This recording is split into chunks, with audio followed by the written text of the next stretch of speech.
because I already cried. My mom stopped my dad and she said to him, I can't go beyond this point and you have to go by yourself. She let go of his hand and she just gave him this like familiar smile that she would always give to like my siblings and I, and to my dad when like she's really happy. This like really warm, soft, gentle, like quirky smile that she always does, but she doesn't say anything after that. She just looks at my dad. She stood watching him as he continued forward towards the light till everything blacked out. Then my dad returned into the physical realm, and that's when my shaman brother just briefly sighed and he just like said, Dad couldn't bring mom back. It was too late.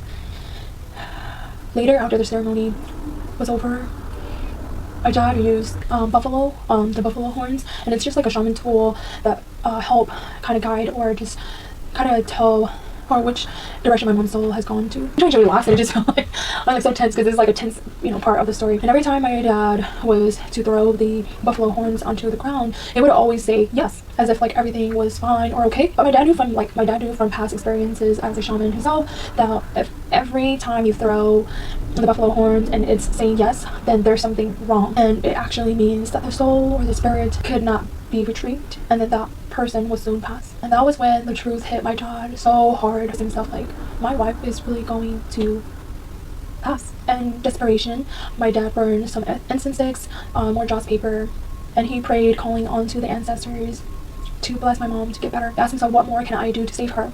But at this point, it was already too late. That night, my dad slept with my mom in her room. My mom's body was slowly shutting down. You would always need constant help just to, go use the restroom or just to go anywhere. She needed assistance because she couldn't get up or do anything by herself. That early morning, my dad was not sleeping with my mom. He was sleeping on this couch that was like, it's like a futon, that's what we call it, but it was like a smaller couch next to my mom's bed. Later, he confided in one of my older brothers about something that frightened him. He said that he saw my mom sit up without any help, even though she was already so weak to move without help.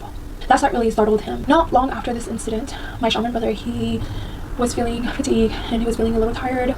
So he went to the couch that was in the living room and he went to sleep. And when he fell asleep, he felt his senses really heightened, or his senses was all just going like haywire or chaotic. He went to sleep. He had sleep paralysis. Felt like he was dragged, like Doctor Strange, or in that movie when the character from the movie Get Out, when that character was on the sofa and he fell into, it's almost like he was being dragged and he was pulled into this dimension. Here, I'll just show you. Into the floor. Wait. Sink.